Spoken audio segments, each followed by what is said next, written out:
Hey, this is Matt once again. We're about to have videos. Another paid request. This time for Shawn. Thank you so much for that. And for those interested in requesting any type of videos or topics, commentaries, reviews, re-reviews, whatever it case may be, feel free to send it either directly to my PayPal or join my Patreon. Both things are down below in the info box. And Shawn, one of the requests he made was for me to do a commentary on Halloween 4, which made sense. October being that time of the year for this stuff. So I have a pause at the beginning. Make sure I do. 3, 2, 1, pressing play. October 30th, 1988. Like I said, if you have any requests for any type of stuff, PayPal's usually the best bet. Links are down below in the info box if you want to. With Stuff Our Cod Presents, how to get that in there. Donald Pleasence being the star of this. Now, of course, this is very different from other Halloween openings. You don't have the typical pumpkin bit. I think the director, Dwight H wanted to do something a bit different. Which I like this. I do like the mood. It definitely feels like the fall season. It made it stand apart, so it doesn't feel like a copy. Ellie Cornell, Danielle Harris, those are two of the reasons why I do enjoy this sequel, say with Donald Pleasence. I do like this film. Yeah, it's kind of like a more pumped up version of the first movie, but I think it's a fun sequel. I think it's a very solid sequel. Now, it had been quite a few years since the last film. I mean, Halloween was 1978, then you had Halloween 2, about 81 or so. And I think Halloween 3 was about 82. And so, for that many years, nothing. Halloween 3, which I do like, but had no Michael Myers, and people were mad and upset about it. And then you saw all these other slasher films, Friday 13 films, they had a sequel almost every year. Nightmare on Elm Street came in, and by this point it was on part 4 at 88. And 1988 was a year for, in my opinion, great horror sequels. There's Friday the 13th Part 7, The New Blood, Nightmare on Elm Street Part 4, The Dream Master, Hellbound, Hellraiser 2, Phantasm 2, Fright Night Part 2, Critters 2, this film. All sequels I enjoyed for different reasons. And yeah, this is written by Alan McElroy, which him and Dwight H. I think worked together later on Rapid Fire, the Brandon Lee film. And Alan B. McElroy, he helped write the first Ron Turn movie, which I did enjoy. He wrote other, some of his films weren't the best. I think he had a hand in, was it, I can't remember what it was now. And Dwight H. would go on to direct one of the Steven Seagal films. I believe it was Marked for Death, which I enjoyed that. That's with the Jamaican gang. I believe that also had Danielle Harris, I believe. And Brandon Lee's Rapid Fire, Dwight H. directed that one. Pretty decent, competent director. And this guy who's the guard, I know I've seen him in other stuff. I can't remember his name, but I know I've seen him in other movies. But yeah, Alan B. McElroy, if I understand, the writers' guild strike was about ready to happen. And they had a release date, and he had 11 days to write the film. 11 days. So maybe you say all the I's are not dotted and the T's aren't crossed, but for 11 days, this actually isn't that bad of a script compared to what David Gordon Green and them did in the new Halloween trilogy, which was, in my opinion, fucking garbage. Here we get the exposition. Granted, if you watch this film, do you need exposition on Michael Myers and what happened? But I guess just, refresh a couple people's minds. It's not like how it was, it's not like how it is today where you just go on the internet and, watch clips, footage, trailers, and be up to date in minutes. Maybe you would catch these films, maybe on cable, maybe if you had a VHS tape of it. If neither of those, then you didn't see it. So after Halloween 2, you had the explosion. Michael Myers, which we saw pretty much his face consumed with fire to a point there's nothing left. Instead, he got apparently just the Dark Man treatment and heavily burned. And that's supposed to take place the same night as the first film, so technically, while that, even though Halloween 2 came out in 81, this technically was supposed to be 10 years later, thus 1988. And the first film, 78. Halloween 2, the more the night he came home. And then Donald Pleasence, even though it exploded, he only has a few burns. Now, one quick thing, if you're wondering why I have the DVD, there is a Blu-ray around here. I don't know if I still have it. This DVD I keep because it has a commentary with the writer, Alan B. McElroy. I think it's a fantastic commentary. The guy seems very nice. I like the guy moderating it because he's a guy that asks a lot of questions and keeps the commentary going. And Alan B. McElroy is a wealth of information on. They're not just watching the film and being silent. They're talking throughout it. And Alan's always giving info about what his original script was. Like, to me, that's a very worthwhile commentary to listen to. And they have not carried over on any other physical media of Halloween 4. I do not know why. Because it's the best extra for the film, in my opinion. Other than the Scream Factory, I think there's a documentary in Halloween 4. Other than that, but...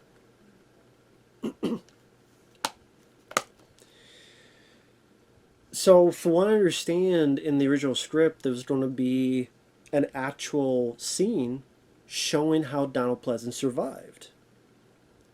Where you would see... Actually, I'll get to that in a minute, because we have this death scene coming up. Which I believe John Carl Beekler worked on the makeup effects on this. I don't know if this was stuff added after the fact to make it a little bit more violent and visceral. You see the thumb in the... You see this thumb in the head. There you go.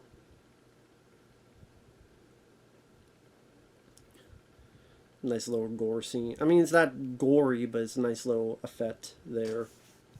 And we have Danielle Harris, who I thought did a good job as a child actor, because a lot of times child actors, they could be very iffy and very... Oh,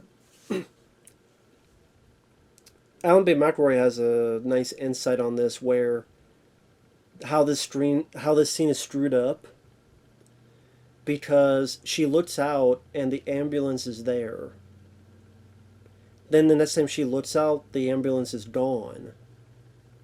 Technically, that should be the other way around, where she looks out, there's nothing there, and then it should be later on she looks out and then there's the ambulance, to make people go, oh shit. Like, that's where the ambulance should be, to make you go, oh shit, he's there. But even Alan B. McElroy mentions how that's a bit of a screw up. But Ellie Cornell and Danielle Harris, I thought they did a good job working with each other. I thought they had nice chemistry with each other. They're definitely two of the better assets to the film. They're likable characters. Like I said, child actors, it could be rough where they could come into easily the annoying factor. Wasn't the case in this. Of course, later on, Danielle Harris would be in Rob Zombie's Halloween 1 and 2, and she was in Halloween 5. She was in, Hatchet 2. They made cameos in Hatchet 3 or 4. Maybe it was 4. Can't remember. Like I said, she was, I believe, in the Steven Seagal film Marked for Death. She was Bruce Willis's daughter in The Last Boy Scout. So she worked from time to time.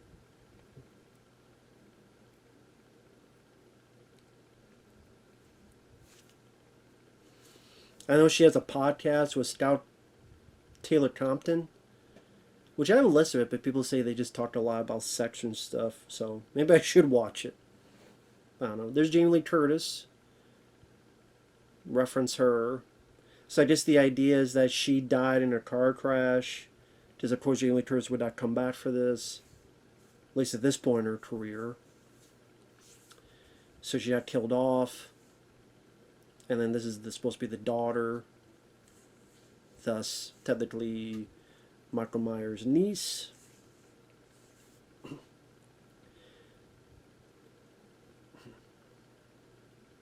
And then she has these nightmares about Michael Myers, which, granted, how would she know how Michael Myers looks like? But I guess it's supposed to be this kind of weird psychic link of evil. Just by the end, the evil's transferred to her. Whether you just say that was fully explored, probably not. Maybe because that 11 days of writing, but obviously by this point there's something a little bit more supernatural with Michael Myers as to why he can't die, like a lot of these killers in these movies. And I believe it's George Wilbur playing Michael Myers, who came back for a bit in Halloween 6.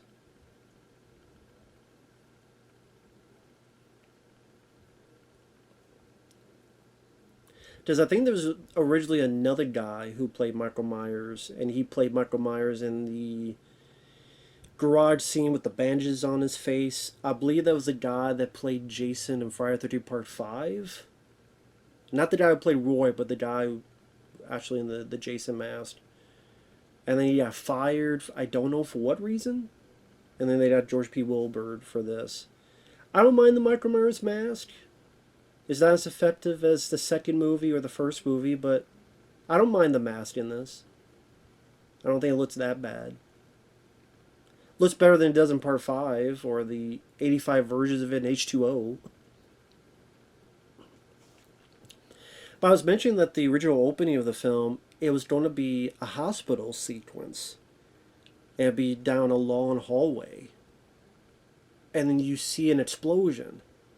And you see Donald Pleasence's character fly out, like pushed back, to explain how he survived. So you get the explosion, and then Donald Pleasence like flew back, and he was burned up, but that's how he survived. But they didn't have the budget or the time to film that. Granted, they should have, because I think that would have been an effective opening, and plus the audience would. You could still call bullshit on it, sure, but your mind will a little bit more at ease because of it.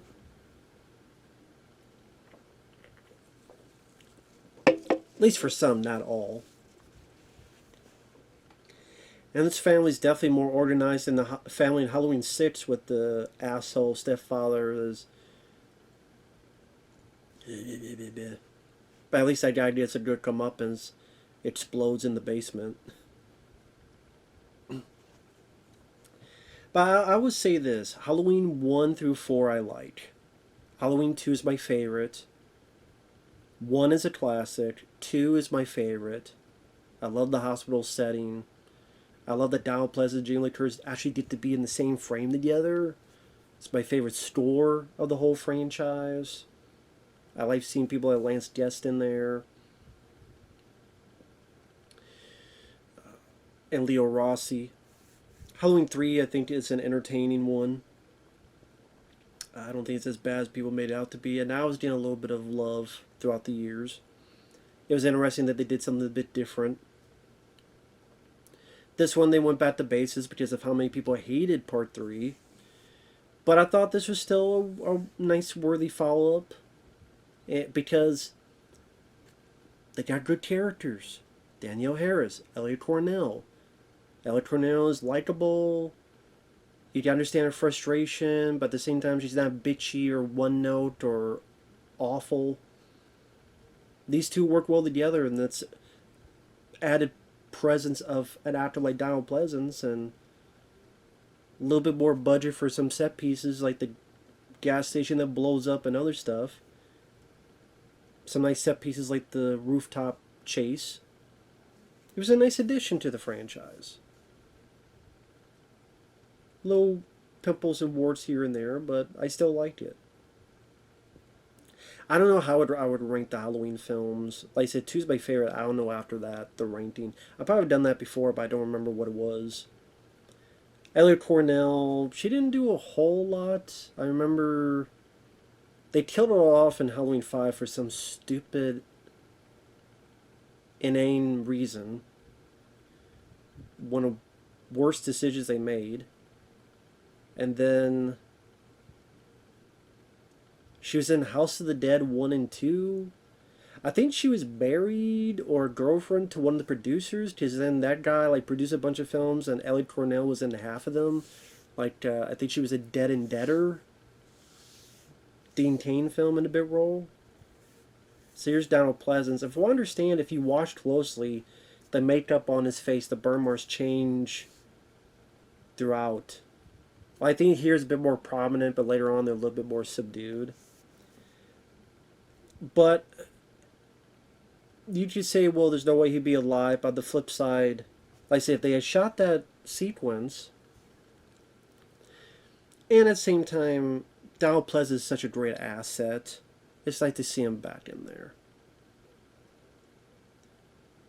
And Donald Pleasence seemed game, absolutely game to do it. He made the joke like, someone's asking, how long will you do this? I'll quit to Halloween, I forget what he said.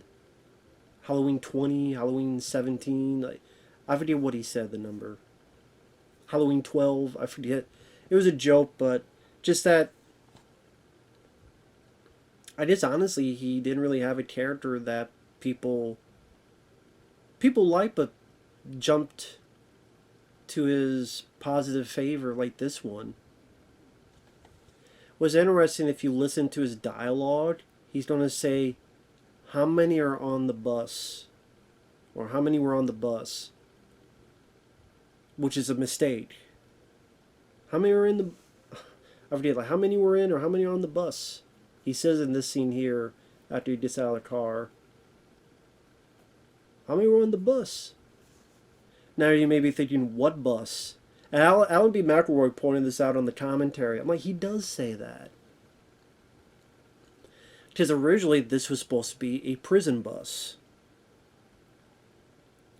But they changed it to an ambulance, but they didn't change the line, and no one caught it. Like, wait a minute, yeah, why is he calling it a bus? It's not a bus, it's an ambulance. But, yeah. So originally it was meant to be a prison bus. And I don't know, maybe, I wonder if... I think the guy even asked, like, were there any shots inside the ambulance? I don't know if there were or not. This is around the time MPA was tracking down. I mean, look what they did to Friday 13th Part 7 The New Blood in the same year, where they cut, like, every gag out. Alan B. McElroy, the writer's actually in this scene, in the background here. He ducked down, but that cop... And he, on the very right, he rises up. The black guy with the glasses, that's Alan B. McElroy. It even mentions, like, why'd I duck down? Like, I ducked down. And then I rise up when the camera leaves. Why'd I do that? But Donald Pleasence just brings a sense of class to this. He's such a great actor. And when he was gone, it wasn't the same. Granted, even when he was there, Halloween 5 and 6 I was not a fan of, but especially nowadays, he is greatly missed. Greatly missed. So I think this guy here, not this guy lying down, but the guy playing Michael Myers with the bandages, I think this is the guy who was in Friday the 13th Part 5 as Jason, or the fake Jason. Well, he played the real Jason in the nightmare sequence that Tommy has. Well, I believe that was one guy. I forget his name, though. And then for some reason, something happened, and then he was gone, and then they got George Wilbur.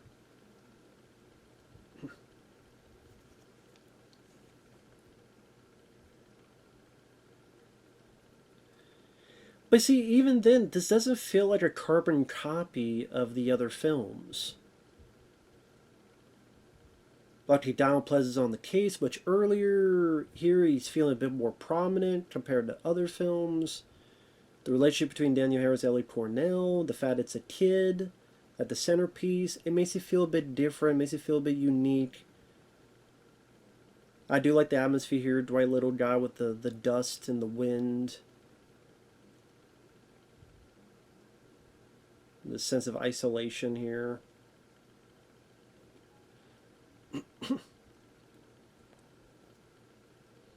Of course, how convenient that he happened to stop at the same gas station Michael Myers happens to be. I know it's pretty damn convenient. Talk about luck. Of all the gas stations, the one he stopped at was, again, go figure. But the movie's only an hour and 20 some minutes long, so we have to get it going somehow.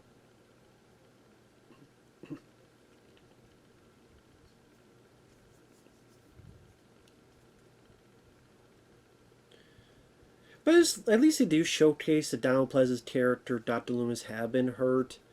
That's why he's have a cane. Does he have all these scars? At least they didn't completely ignore it.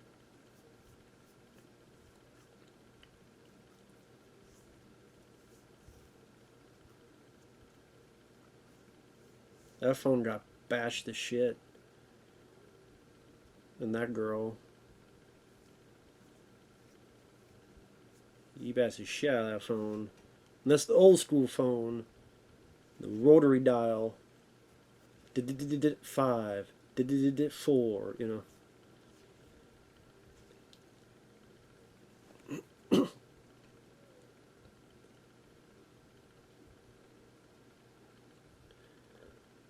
And that's a pretty cool shot, the push in and far enough that his face is still like a blur.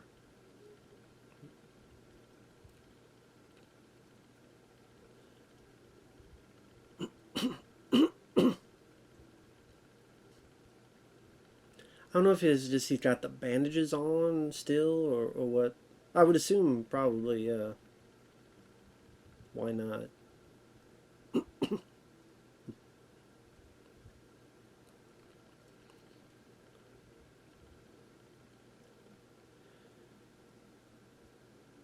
So I guess we're just to assume Michael Myers just walked to the left or the right from the bullets.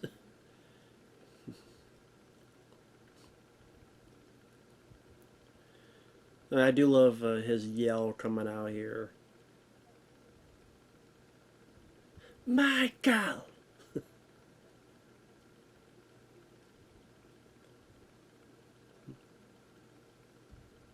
I mean, compared to the other Halloween films, it's definitely a little bit more action. Which it makes sense because Dwight Little would go on the dread action films like Marked for Death and Rapid Fire. So bring a little bit more action into it. Fuck up the telephone line, so even harder to make a phone call.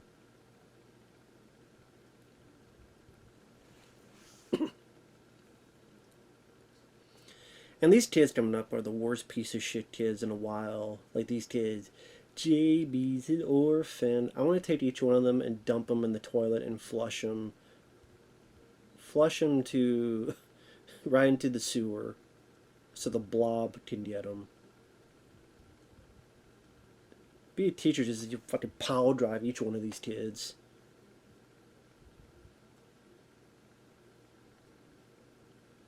Mask. You don't deserve to wear the masked shirt, you little fucker. Fuck all three of you. Drop kick you right in the face, Hulk Hogan style. Well, he doesn't do drop kicks, but raise the leg and just kick him in the face, Hulk Hogan style. But it definitely makes you feel bad for Danielle Harris's character. It makes you feel sympathy for her. And we as an audience feel a bit of protectiveness for her. And you said, okay, if you could consider this a reboot, like you just said, okay, we're reintroducing this stuff again.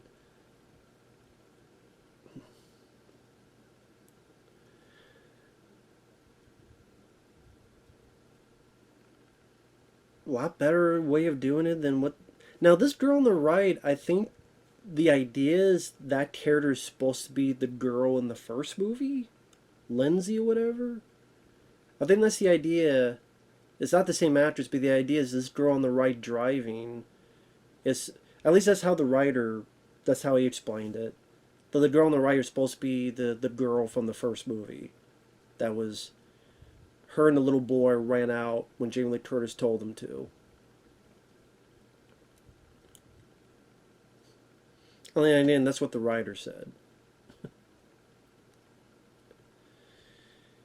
But yeah, I didn't even talk about like Halloween 5 is when it went downhill. Like I said, 88 was a great year for horror sequels. 89 was a bad year for horror sequels. Just like I said, 88. Elm Street 4, The Dream Master, my favorite Elm Street film. Friday the 13th, The New Blood, one of my favorite Friday the 13th films. Hellbound Hellraiser 2, my favorite Hellraiser film. Phantasm 2, my favorite Phantasm film. Friday Night Part 2, not as good as the first, but nice, worthy sequel. Critters 2, probably my favorite of the Critters films. There might be others I can't think of. But then 89, you had Elm Street 5, which is the weakest of the first 7 movies, in my opinion. The remake is worse, don't get me wrong, but of the first 7 movies, Elm Street 5 is the weakest, in my opinion. Friday the 13th Part 8, which I think I always thought was bad, but it's like it's bad, but I'll watch it. But it's a bad fucking movie. It's the worst of the first. No, it's the worst Friday the 13th film to me. Jason Takes Manhattan. I love this line reading. Fuck off. I think Kathleen Kinmont, I think that's the... She was with... I think she was with Lorenzo Lamas for a while. Lorenzo Lamas, who had the TV show Renegade. Did a lot of films direct to video. I haven't seen a lot of them, but did the... What was that franchise he did? Steak Eater? Which I haven't seen any of those. But I thought they did a good job making it seem like the fall season with the leaves on the ground and the rainy weather, at least the wet roads and stuff. Sasha Jensen, I know I've seen him in other movies. It might have been, was it the 90s Buffy the Vampire Slayer movie? It was something like that. I can't remember. Can't remember where.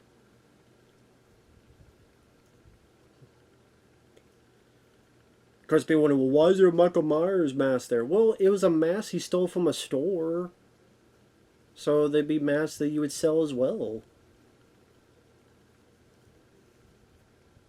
How do you think they got the mask in the first place?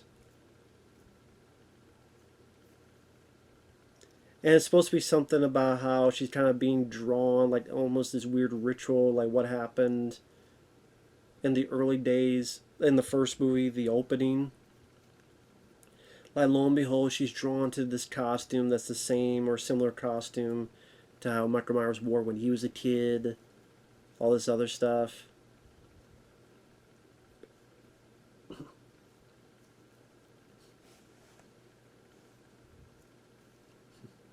But, hey, Halloween 5 I thought was absolutely awful. Oh, it was a sequel. Halloween 5, Elm Street 5, Friday the 13th Part 8. I can't remember what else in 89. I mean, there's other stuff I like in 89. Leviathan. The Abyss isn't a horror film, but the summer was a great year for... Great summer. Batman, License to Kill, Back to the Future Part 2, Ghostbusters 2, Indiana Jones Last Crusade. But for horror, other than, some, like I like Shocker and Leviathan. Better horror year than this year, but...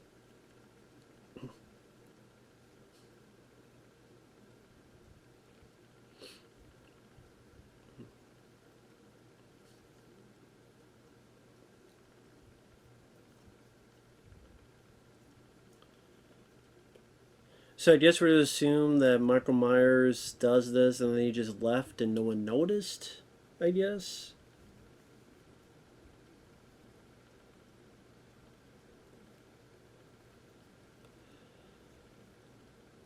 Just thank God they don't have security cameras, huh?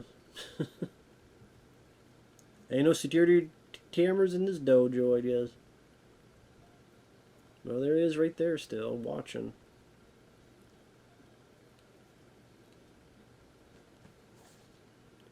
It was weird. You looked at the cover, like the mask on the cover is different than the one in the movie. Like the mask on the cover is much more 1 and 2. But yeah, I don't mind the mask in this. It's not a favorite, but I don't mind it. Feels so bad for Loomis here too. Like these asshole cheerleaders. Like look like they're gonna stop. Look like they're fine and dandy.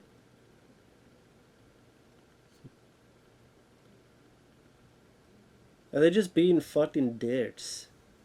Like they leave and they blast dust in his face. What a bunch of dicks.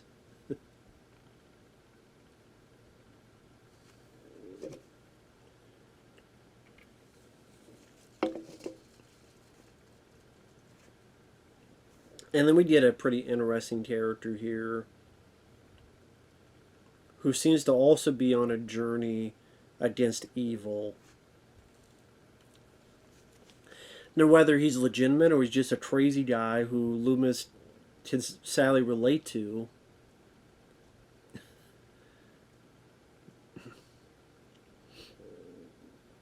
But I do like, I know I've seen this actor and other stuff, and I do like him. That's what I mean, like, the movie's peppered with these cool moments like this. Like I said, this character actor about evil. You're chasing it, aren't you? I've been chasing it for years, too.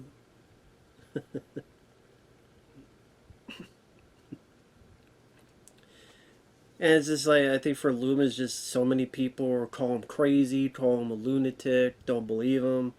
That as much as a weirdo this guy seems, like the one guy that would believe in him or almost listen to him. I love that look, like he's drinking and driving. What the fuck you doing?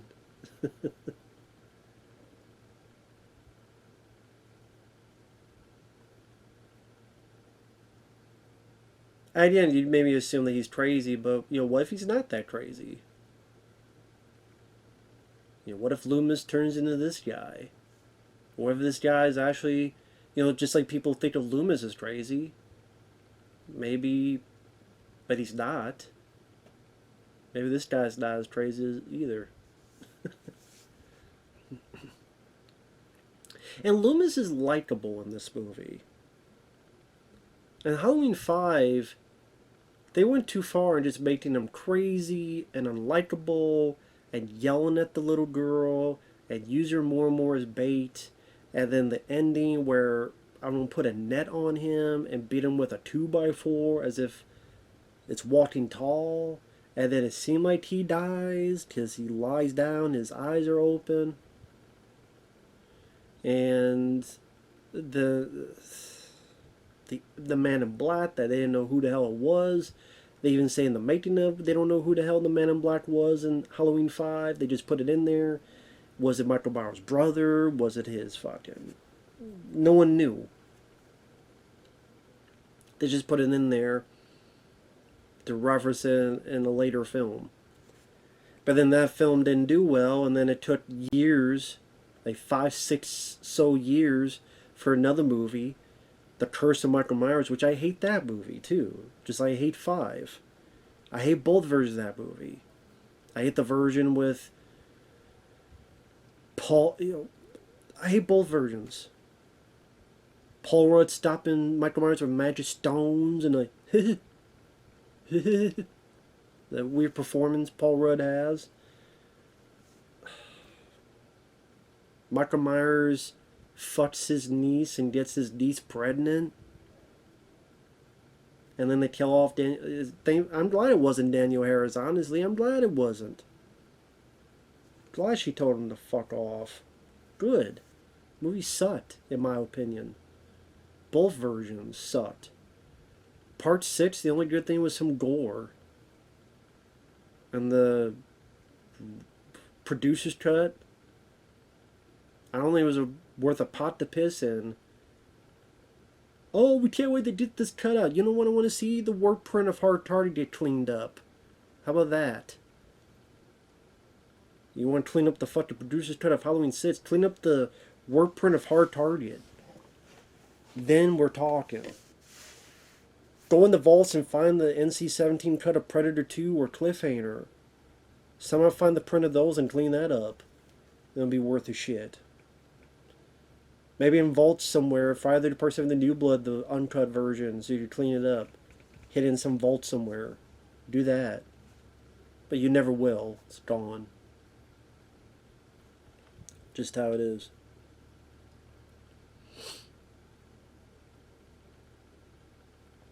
Just how it is.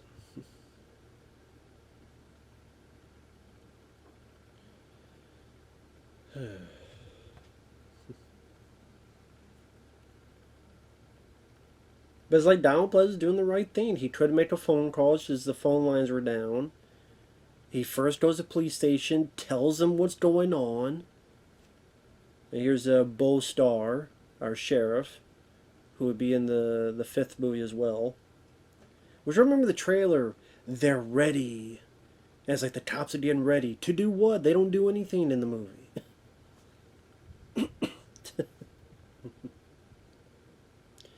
But yeah, Halloween 6, I hate both cuts. Halloween H2O, I like. Should have been the end of it. I don't like that there was 85 different masks of Michael Myers in the movie. Should have stuck with one and deal with it, but I like the ending. I like the finale. I don't mind Josh Hartnett. It was cool to see Jamie Lee Curtis back. Sadly, Donald Pleasence had passed away. But yeah, I like the film. Halloween Resurrection, the first 15 minutes are awful. Awful. Awful. Should have cut them out. But after that, I actually liked the movie. I liked the webcam setup. It made it feel a bit different, unique.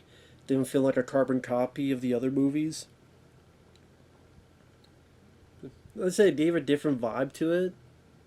I don't mind some of the actors, Sean Patrick Thomas, and some of the other folks. The girl, what was her name? I think she would later be on the Battlestar Galactica reboot show, I believe. Even the guy from who was a kid in King Arthur's Court, Thomas Ian Nicholas. I'm bad with names. I liked them. I kind of liked that one guy was kind of the lead character's point of view and had to help her along the way. Kind of his eye in the sky.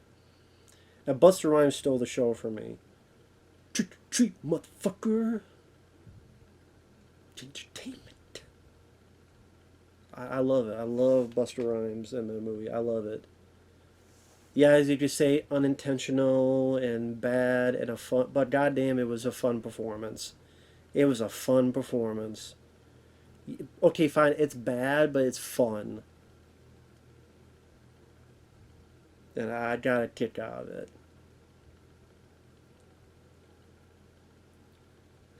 Of course, an interesting shirt. Cops do it by the book. There's the boyfriend.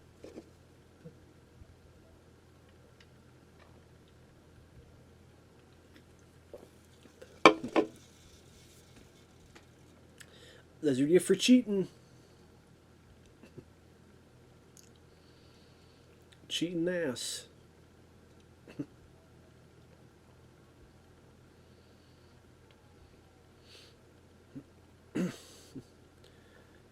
I'm guessing these are not the same kids that yelled, "She's an orphan."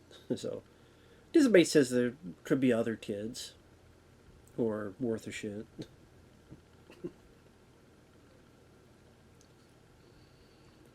Fuck you, buddy. Leave me alone. Get the fuck out of my face.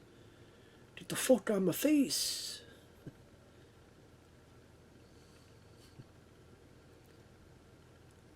God damn it, man, you asshole. You fucked up for everything. You fucked up. You fucked up. You fucked up. But yeah, I do not agree with the guys at Dead Pit. I know they're not a fan of the film. They said this film was cheap and I have no idea what they're talking about by it looking cheap. I don't. I just don't.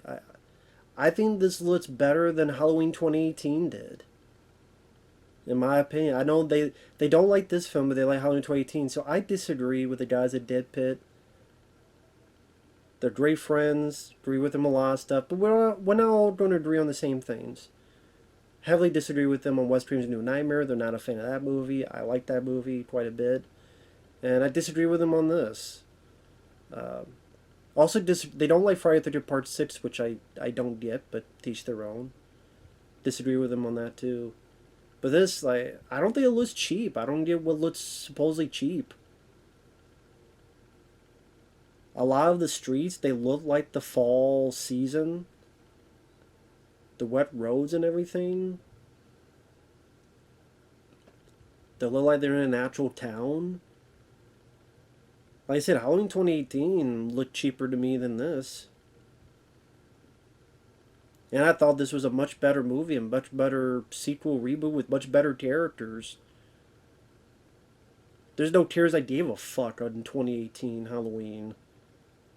Not a flying fuck. Here, Danielle Harris, Ellie Cornell, Donald Pleasence here.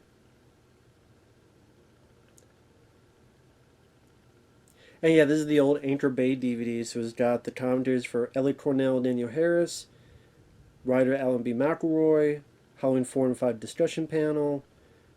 There's a little making of.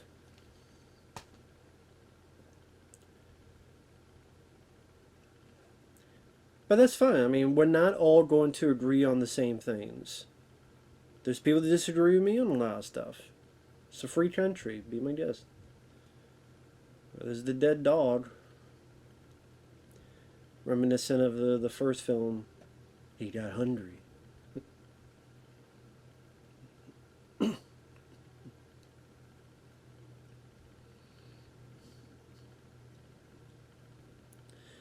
But to be fair with the cops, I mean, they're listening to both stars listen to Donald Pleasence. Okay, let's find the person.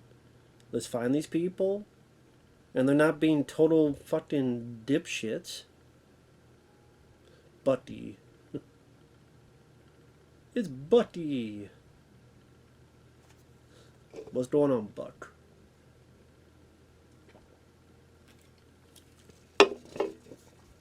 And here it seems like Michael Myers has a bit of a plan. He's like, I'm going to cut the power. Buddy.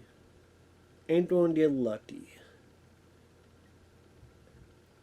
Just turned to a lot of futty.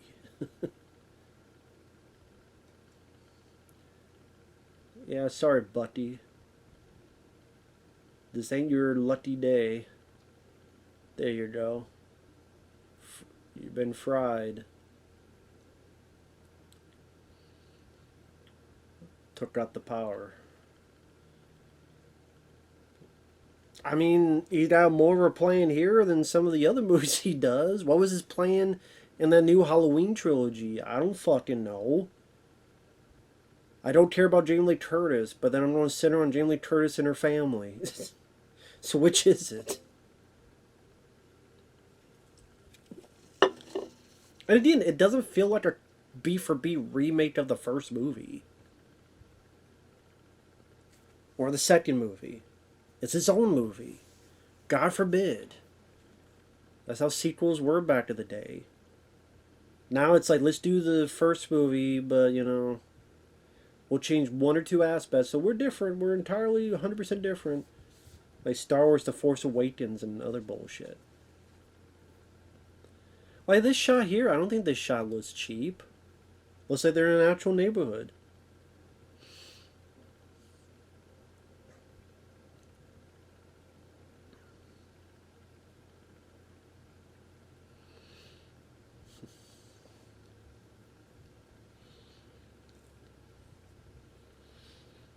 I forget where they shot it, though. I know it's in the information, if I look it up, but I forgot where they shot this. Of course, now everybody's wandered off from each other. Of course they have.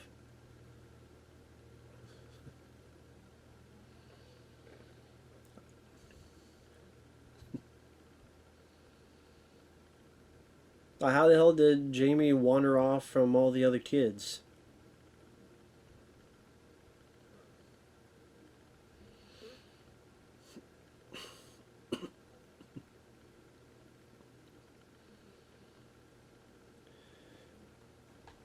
Always make a plan. I mean, if you know this town, just make a plan. If you're lost, just go home. Then we'll meet each other there.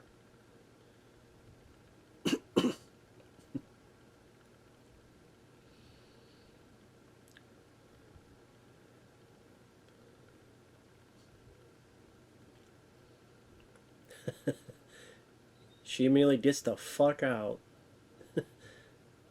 I like that. She immediately gets the fuck out. She's like, nope, I'm not going to walk towards the noise. I'm not going to investigate. Fuck it, I'm getting the shit out of there. Smart character, there you go. Fuck it, I'm getting the fuck out of here. Smart decision. And she got the fuck out of there, thus she's alive. Until they stupidly kill her off in the fifth film for no good reason. Well, it's to showcase that anybody can die. And then they don't ever follow that up afterward anyway. That was Ellie Cornell. But look at that. She saw something weird. I'm going to get the fuck out of there. Thank you for not insulting my intelligence. How convenient that they found him right then and there. Must have had a tracking bug on them.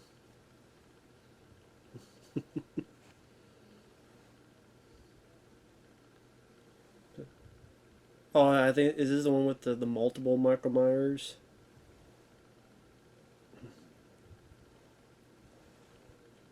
I think so.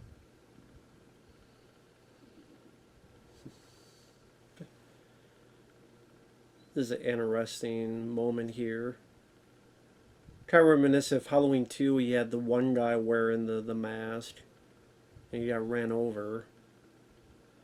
Is it him or not?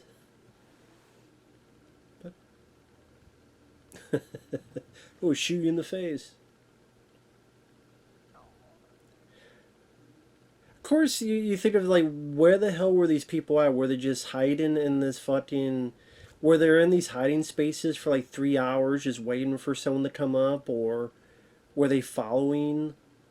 Did they hear on the police chatter and let's follow these guys and fuck with them? Make sure we all look like Michael Myers? I mean, if you think about like why did that happen? I don't fucking know. I don't know why that happened within this universe. Like, who the fuck, you know?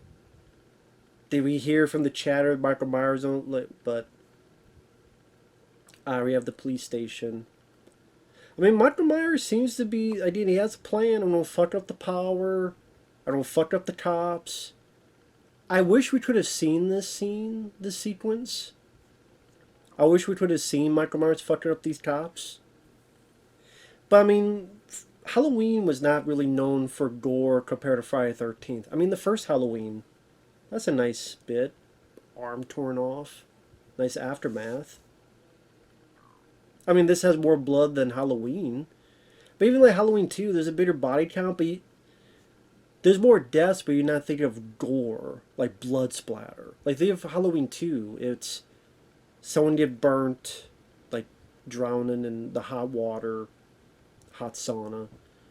There's the back to the hammer to the head. Someone gets stabbed in the back, lifted. But it's not like Friday the 13th, drew blood splatter. Halloween films weren't really known for that. You get a little bit more in this, though. I forget the insult the sheriff has, like he's... these guys. But of course they hear about it, and of course there would be a posse. There would be a posse. If they hear a little bit about this, there'd be some fucking posse. There... makes sense. Because there would be. This guy looks like he'd be like M.M. Walsh's brother. M.M. Walsh from Missing in Action. He was the sheriff in Critters 1.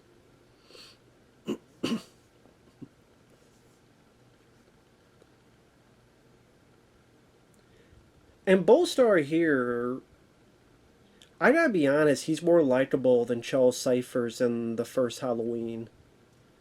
Because the first Halloween, he just stupidly keeps saying, "You let him out, you let him out." When the fuck did he ever say he let him out? So, like, Charles Cyphers, good actor, but not really a likable character in the two Halloween films. He makes no fucking sense. You let him out, you let him out. How? No, he didn't. This sheriff is a bit more understandable to me, just more likable. Thank God this cop is blind, doesn't look in the back seat, but I guess for me it's like I always looked in the back seat, so I'm just whenever it's like people fucking blind or something.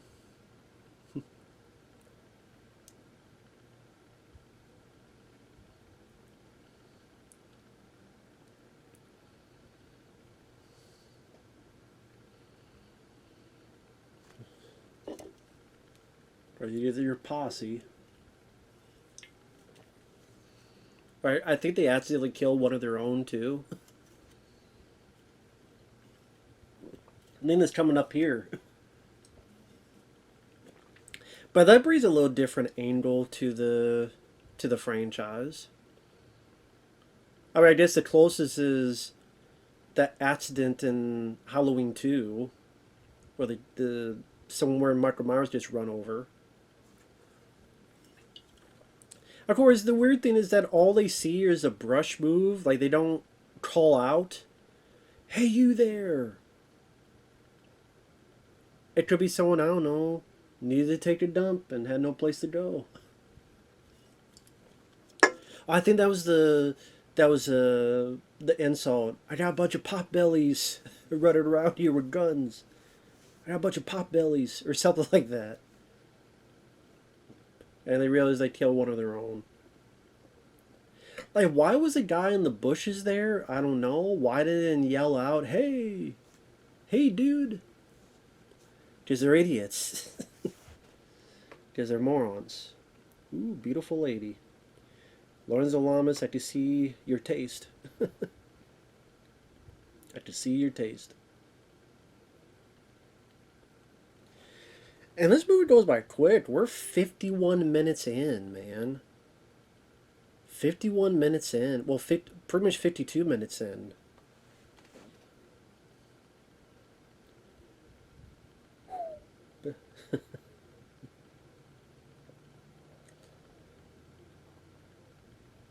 So again, while there are some questions in the script you get asked, like again, those kids, like why were they outside there with Michael Myers Bass? And I think for 11 days, there's a lot worse strips.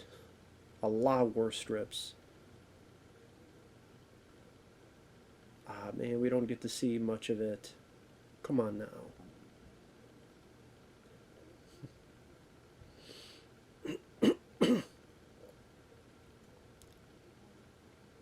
Beautiful lady, though.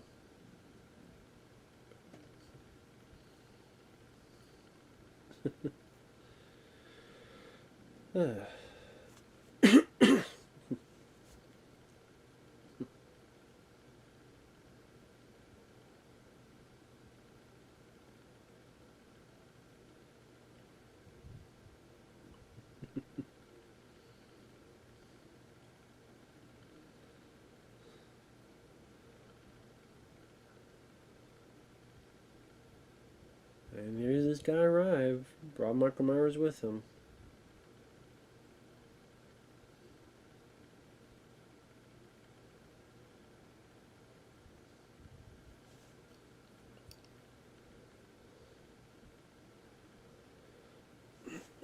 Sorry, I'm just watching the film.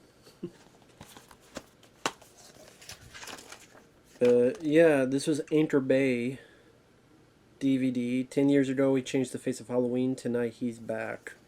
The Return of Michael Myers. And it did pretty decently at the box office. That's why they fast-tracked the sequel. And it came out 1 year later. Just like Elm Street 4 did so well. Fast-tracked the sequel 1 year later. Although to be honest, I mean, they did that with Elm Street 3 as well, but Elm Street 4 I thought was actually pretty good.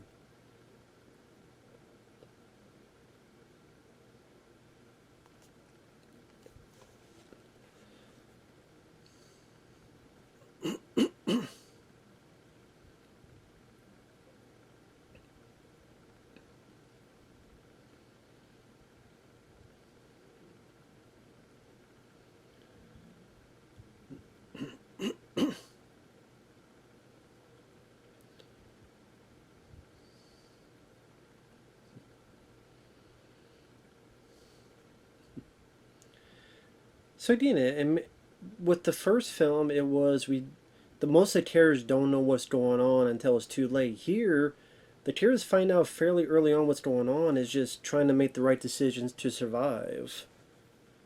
So Ellie Cornell realizes something's up. I'm gonna run away. Get to them. There's a cost. We're gonna go with them. We're not gonna go, oh, that's bullshit, blah blah blah. No, we go along with it. We listen. Bullstar is not given 20 minutes. Oh, you're ridiculous, Loomis. You're ridiculous. No, they go along with it. Let me see you. Okay, Loomis, tell me what you got. You said there's something going on? Show me.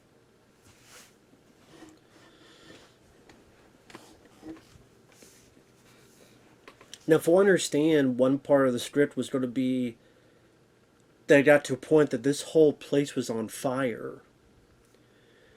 And I don't know if that was the fourth or the fifth movie that Bullstar was going to fight Michael Myers to let the others get away, but then he would die.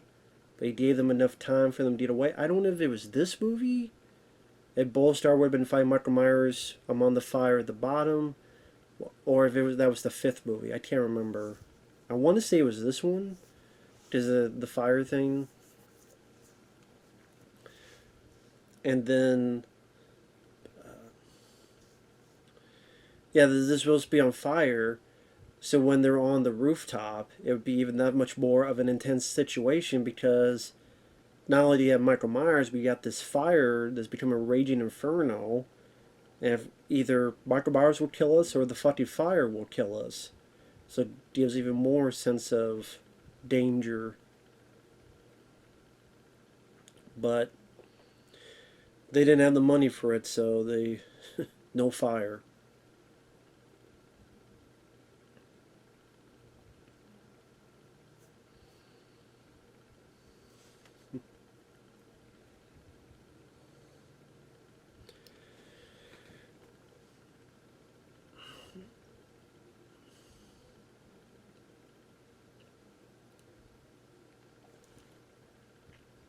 And that's the thing with these franchises, they can only go for so long, because unless you're some of these folks, there's only so many stories you could tell. There's only so many stories you could tell with Michael Myers or Jason Voorhees or something to effect, unless it's just gimmick. Just like Jason in Space and Freddy vs. Jason. And with Halloween, we saw that with the new trilogy. What new story was there to tell? Michael Myers comes back to Haddonfield again. Steal parts from the first one, this one, among others. Halloween kills, he kills people. Halloween ends, let's steal from the movie Christine. Even bits of Friday the 13th Part 5.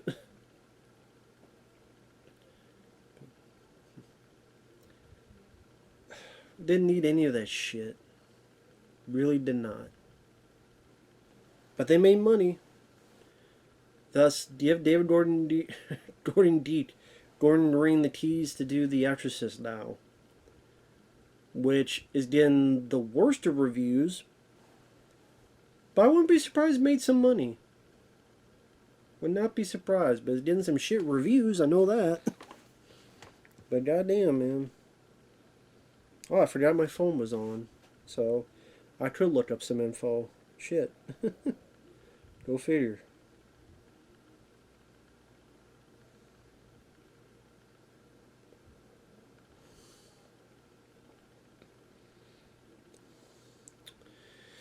Let me see what we got here.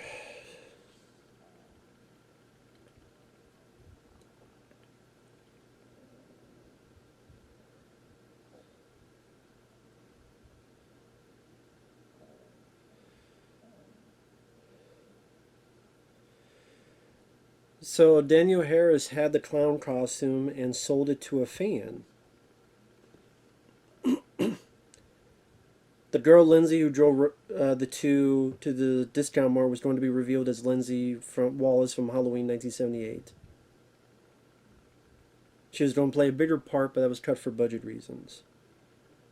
In the original script, the sheriff was killed in a battle with Michael in the basement where the furnace was knocked over and caused the house to catch on fire.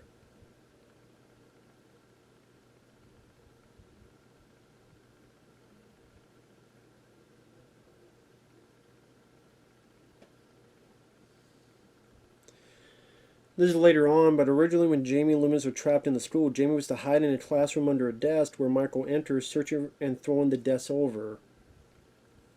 Later, Michael Myers would do this, trying to find Jamie Lee Curtis at the end of Halloween H2O in the class, and he's taking the tables. But here is supposed to be the desks in the kids' school.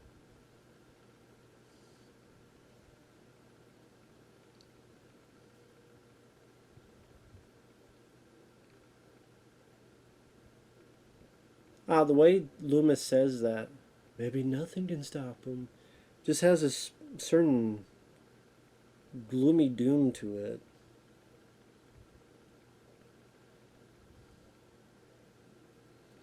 After viewing a rough edit, it was decided the movie was too soft, so the producers brought in special effects expert John Carl Beekler for one day of extra blood filming. The thumb in the forehead and the redneck's head getting twisted, which is later, were done by him.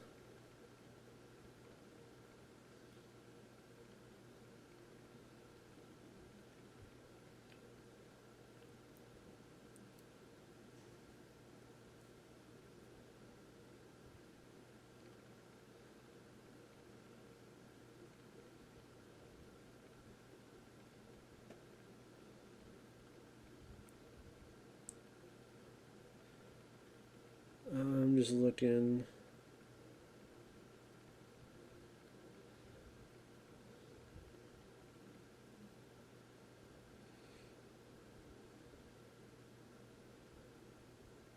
Okay.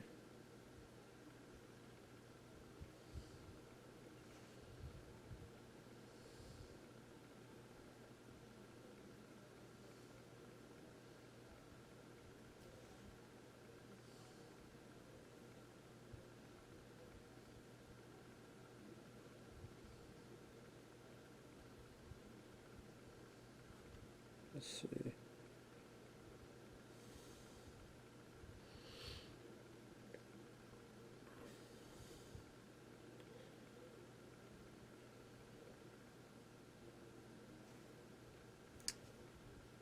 So, in one early script, so after Halloween 3, Mustafa Akkad wanted to move further with the series and bring back Michael Myers.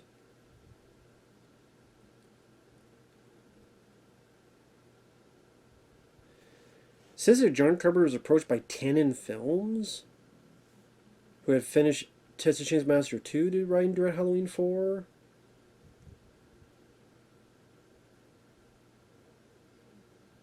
And then Joe Dante was Carpenter's choice in mind of director for the project. I've never heard this before, so I don't know how much of this is bullshit. And the script was Halloween was banned in Haddonfield, and I think the basic idea was that if you try to suppress something, it would only rear its head more strongly. By the very attempt of trying to erase the memory of Michael Myers, the teenagers were going to ironically bring him back into existence. So as much as you ignore the problem, the more so it comes back and bites it on the ass.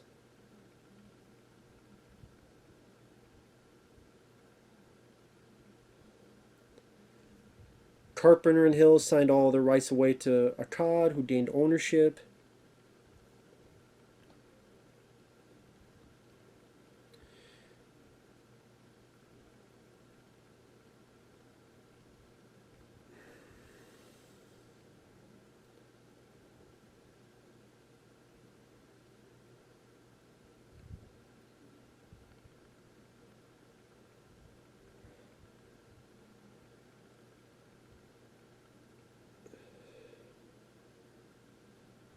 Yeah, this by this point she had six. Oh yeah, that shotgun death. I gotta mention that. Great death. Probably easily the best death in the movie, and just very inventive. Not many people get impaled with a shotgun. I kind of like in the original where the guy gets hooked to the door with a knife. Only here it's with a shotgun. So definitely a pretty impactful bit. And yeah, I would say my favorite death in the movie would be that one. Definitely one of the better deaths in the franchise, I would say.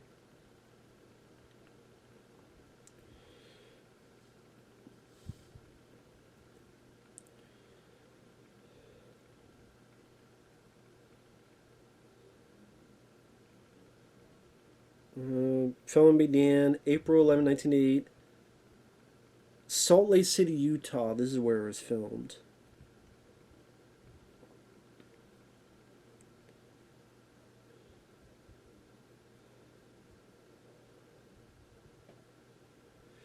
It was considered that the customized 1975 Captain Kirk mask be reused. However, the mask was long gone and a new one was purchased from a local costume shop.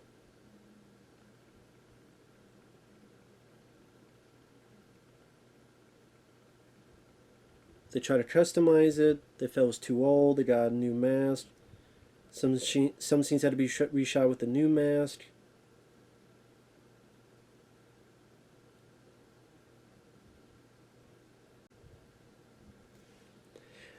Yeah, later on, there's a bit where the Michael Myers grabs Donald Pleasence and throws him through the glass, and Michael Myers has like blonde hair on the mask. Dwight Little thought the error stemmed from a tired crew member rushing to the prop area before grabbing one of the incorrect masks. Though nobody on set caught the error, it was acknowledged in the later stages of production.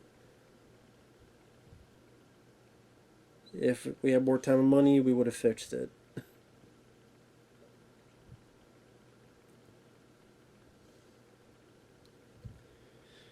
So, someone fucked up,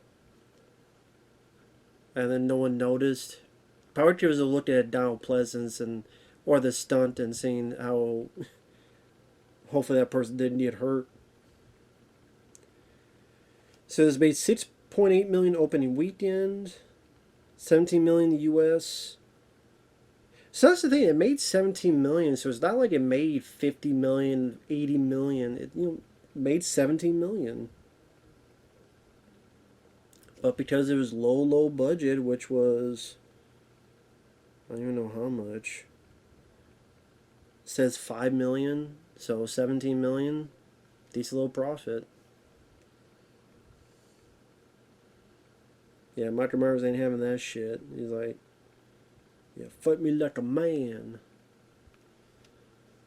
I mean, but despite the guy being a cheating guy, he stands his ground. And all you need here was sound effects, mainly, and this little squeeze on the neck, right there, and was able to sell it. But yeah, Sasha Jensen did a good job with that.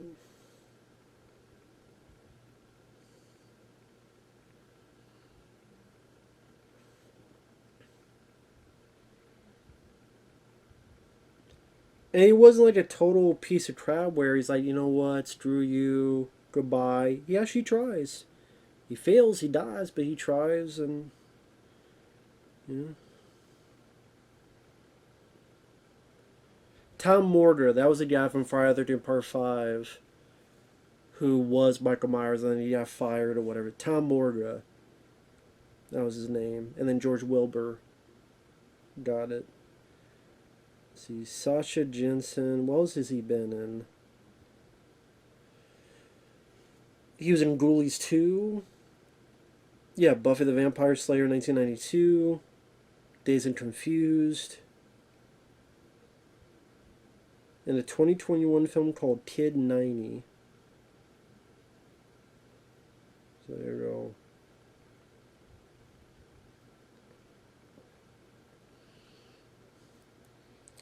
And then Ellie Cornell after this, Halloween 5.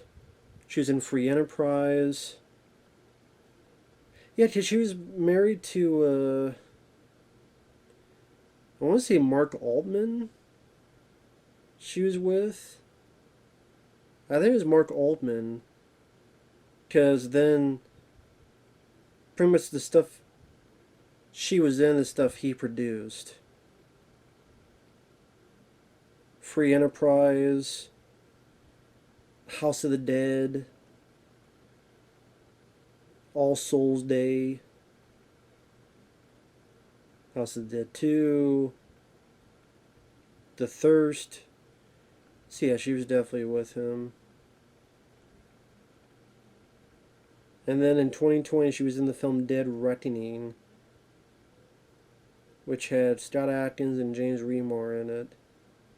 But she was not the star or anything. Of course, you have the rooftop scene, which I thought was a nice change of pace. It was something that felt a bit fresh, a bit different. Something we had not seen before.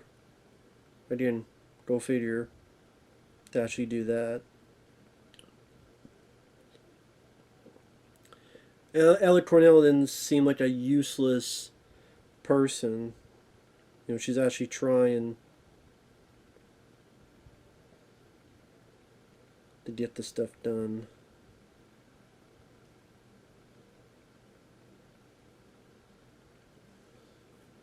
Ooh. Yeah, watch it. Watch it.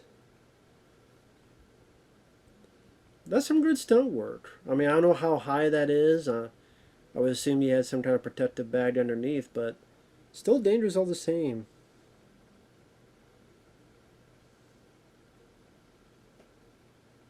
You always have to be careful of that shit. I mean, look at Christopher Reeve.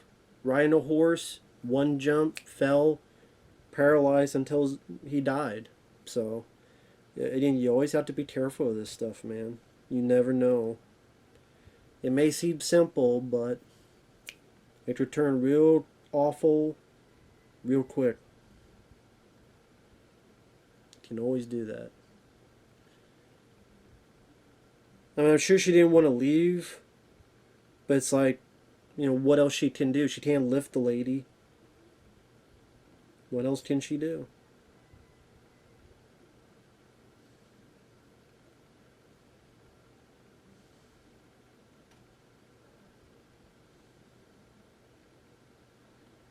What more can she do? So again, I thought not perfect, but I thought there's a lot of moments in this that you never know how someone's going to react because we're very emotional creatures.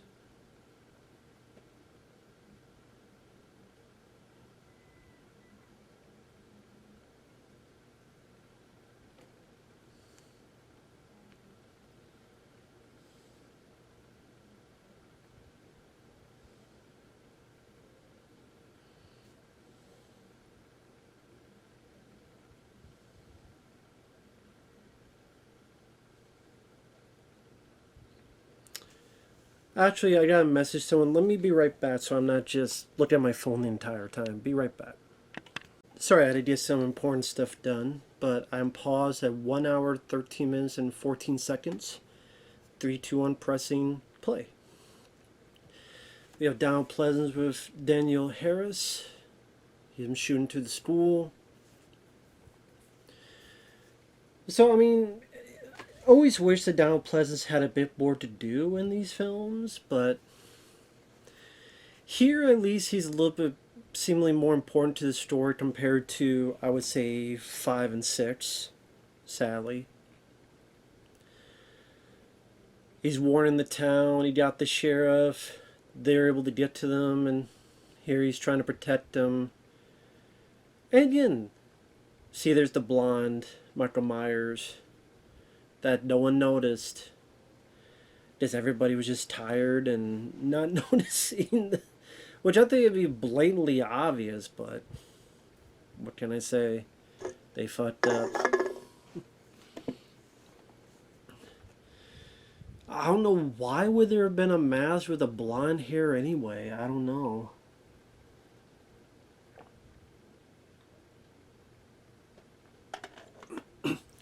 I don't think the writer of the film really knew either. He's like, I don't know.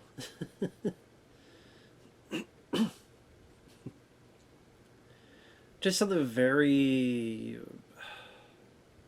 just a really big mistake to make. That, I mean, someone would have got fired for it, to be honest.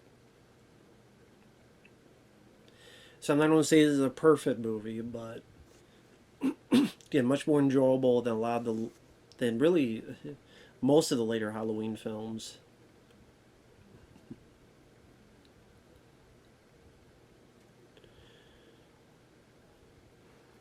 Of course, you'll see a lot more of Jamie getting beaten up in Halloween 5, and the one of the few scenes I liked, the laundry sequence where she's climbing up and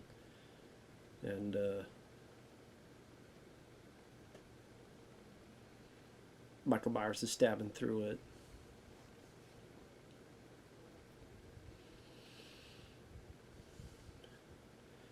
Ellie Cornell coming in for the win again.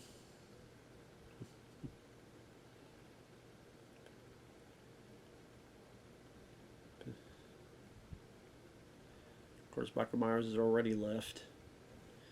Again, this is the sequence where I believe it was going to be Jamie was crawling and then Michael Myers will lift the desk up just like he did trying to find Jamie Lee Curtis in Halloween H2O. That would have happened.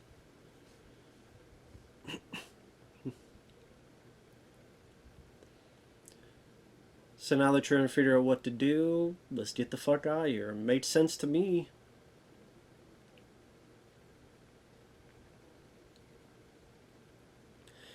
That's the thing, your characters do the right decisions and then it still doesn't work out. That's what makes films like this more interesting. When you do it that way. And Donald Pleasence's character got knocked the fuck out. So to speak.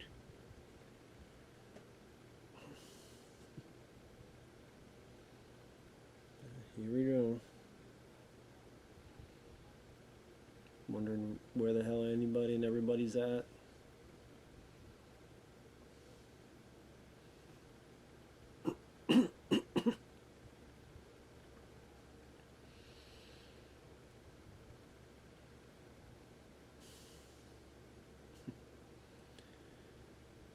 This is the cavalry. Yeah, you think you're safe. You're with these guys.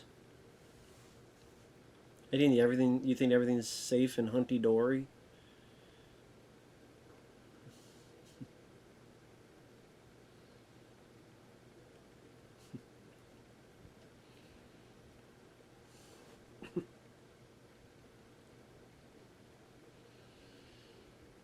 And we're almost to the end. I just realized we're almost to the end of the film. We have, with the end credits, 10 minutes left. So we have Michael Myers fucking these guys up. We got Ellie Cornell shoving the truck up Michael Myers' ass. Seeming death of Michael Myers, and then Danielle Harris's turn of events.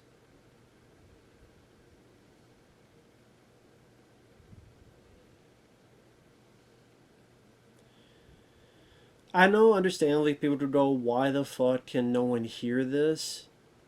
I will say, though, if you're in the back of a truck, when that wind is blowing to your ears, you're not going to hear a whole lot.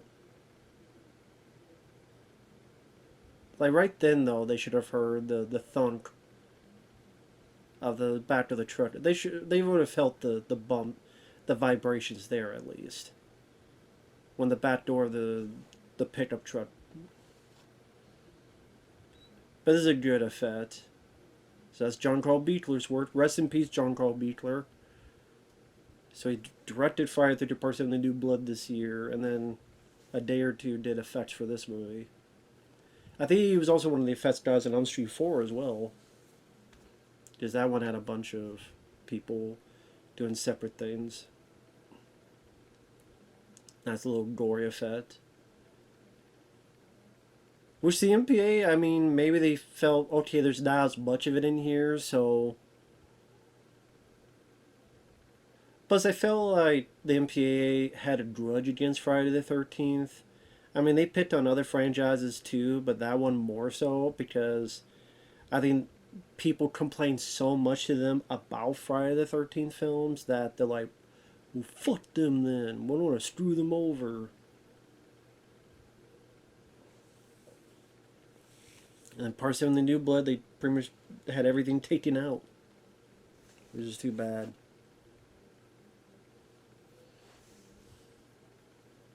It's too bad.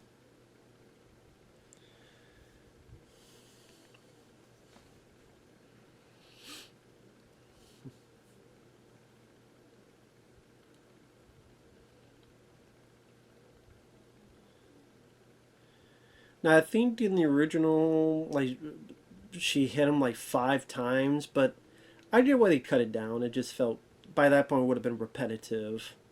I think it's here, it's like 2 times or 3. Yeah, it's 2. Well, once there, I guess once. I just made sense if you just kept doing it. Maybe if it was like 2 times, maybe that could work. But yeah, you had no, you didn't need it 5 times.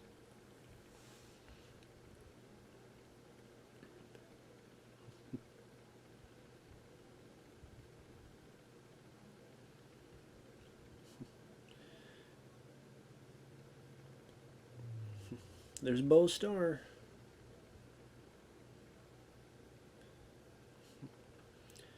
But of course, Danielle Harris is drawn to this.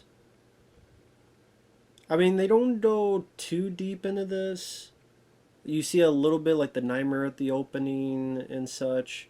Her vision with the seeing herself in that costume and then the young Michael Myers. They give little hints of it.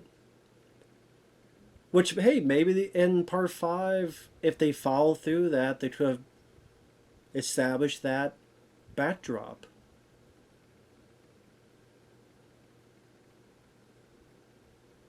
They go to town on him. Right in there. Now, I believe originally they did throw in the thing and blow it up. Because you see that at the beginning of part 5. And that didn't seem like something they shot for part 5. It seemed like there was stuff that was in this movie and they cut it out. Because in part 5 you see this scene and then they throw something, you see this explosion. Maybe I'm wrong. Maybe they added that in part 5. I don't know. But it seemed like that would have been something that you throw a bomb and there'd be an explosion. But maybe it was one of those Mustafa Akkad said, no, you cannot do it. Michael Myers cannot die. But then they have the explosion and then, I don't know. That wouldn't make sense either. Because in part 5 they add in the explosion and then, whatever.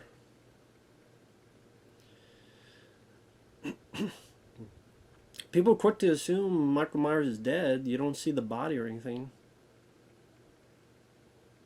Like, you think, they kind of did the, kind of like Chuck Norris and Sound Rage.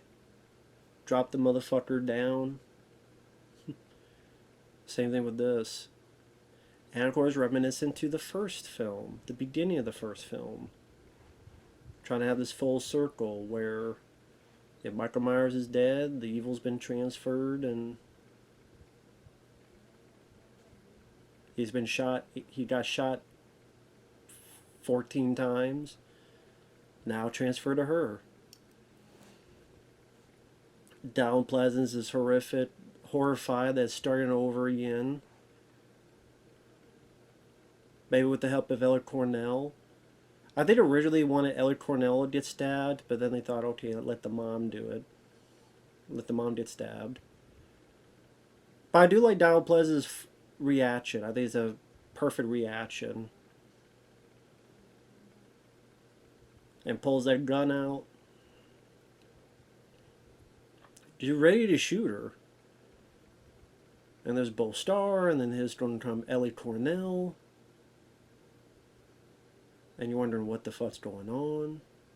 Donald Pleasence sells that scene a lot. Just this crushing blow of, this can't be happening again. Now that right there is an ending that makes me go, what's going to happen next? That's why that ending doesn't bother me. Because I'm like, that's interesting. What's going to happen next? Well, we're going to shit can it and say, well, the mom's alive. And Jamie just can't talk until 2/3 into the movie. We don't give her a sidekick who's a kid that stutters. Today, Junior. And then Donald Pleasence will act like a fucking dickhead to her. And kill off Ellie Cornell. So everything wrong. Stunts. There's Tom Morga. Again, he was Jason in Friday the 13th Part 5. Jason in the nightmare scene that Corey Feldman has, as well as the fake Jason. So he was in the early stages of Michael Myers. Then I don't know if they fired him, what happened, and then got George Wilbur. Still enjoy this film. Still think it's a good sequel. I think it's a worthy sequel. And yeah, with that said, thanks for watching. Take care. And thanks once again, Shawn. We'll see you guys later.